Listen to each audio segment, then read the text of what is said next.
हम देख रहे हैं कि दम है, निफ्टी बैंक नया हाई बना दिया, लेकिन एसबीआई नहीं चल रहा है। बड़ी हैरान करने वाली चीज़ है कि जितने भी इनके लिए कह सकते हैं कि सपोर्टिव ट्रिगर होने चाहिए वो तो है ही।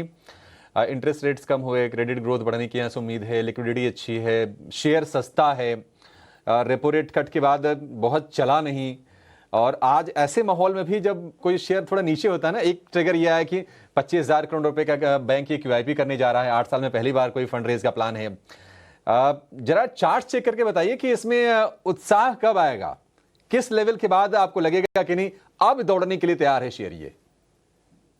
मुझे ऐसा लगता है हमेशा से ये ऑब्जर्वेशन है कि private sector banks and NBFC first होते हैं किसी भी मोमेंटम को कैच करने के लिए, फॉलोड बाय पीएसयू बैंक्स। तो पीएसयू बैंक्स में अभी अगर हम देखें, ऑल दो पिछले 2 महीने में पॉजिटिव ट्रैक्शन बिल्कुल लगा हुआ था। पीएसयू बैंक्स लोअर लेवल से काफी अच्छा मोमेंटम में थे, बट अभी एक कंसोलिडेशन जोन पे है। No doubt comparatively private sector banks ज्यादा लुक्रेटिव लग रहे हैं, बट एसबीआई की स्पेसिफिकली बात करें तो टेक्निकल फ्रंट पे सब कुछ पॉजिटिव है। अपने शॉर्ट टर्म मूविंग एवरेज के ऊपर होवर कर रहा है एंड पॉजिटिव क्रॉस ओवर्स भी देखने को मिल रहे हैं।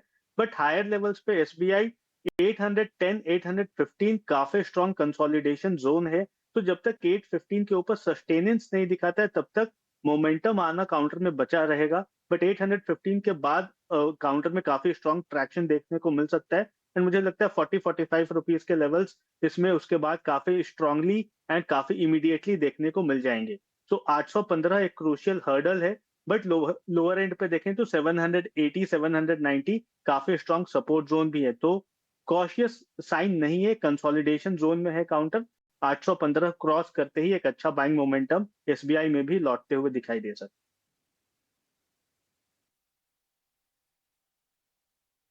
आई होप 815 के ऊपर बाइंग लौटे।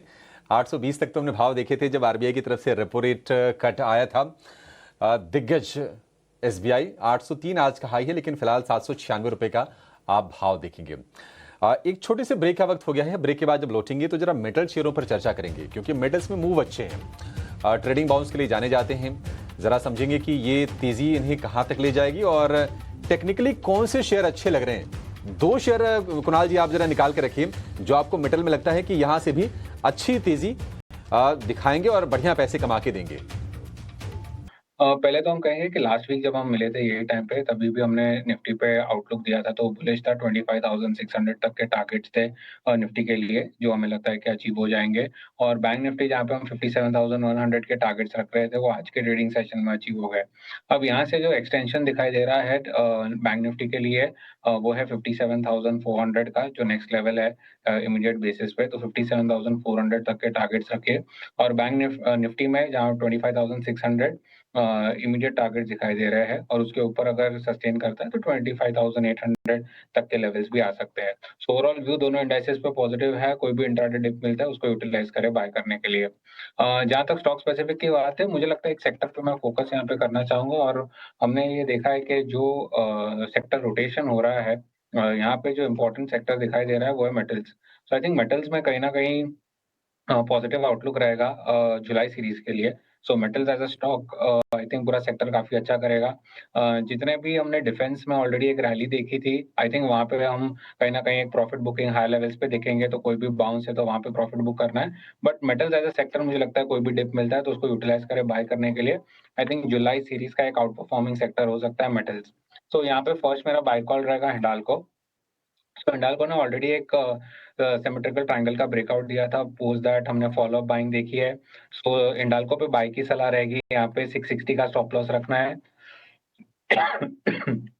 सॉरी। और अपसाइड पे आपको 710 से लेके 730 तक के टारगेट्स हिंडाल्को में दिखाई दे सकते हैं। सो यहाँ पे व्यू पॉजिटिव है। सेकंड है oil and gas space. I think यहाँ पे भी फ्रेश बाइंग मोमेंटम आना स्टार्ट हो चुका है। एंड आई थिंक यहाँ पे भी ये बाइंग मोमेंटम कंटिन्यू रहना चाहिए। सो बीपीसीएल काउंटर है जो मैंने सिलेक्ट किया है। अगेन लोअर लेवल से हमने बाइंग इंटरेस्ट देखा है। आज के ट्रेडिंग सेशन में फ्रेश बाइंग देखी है।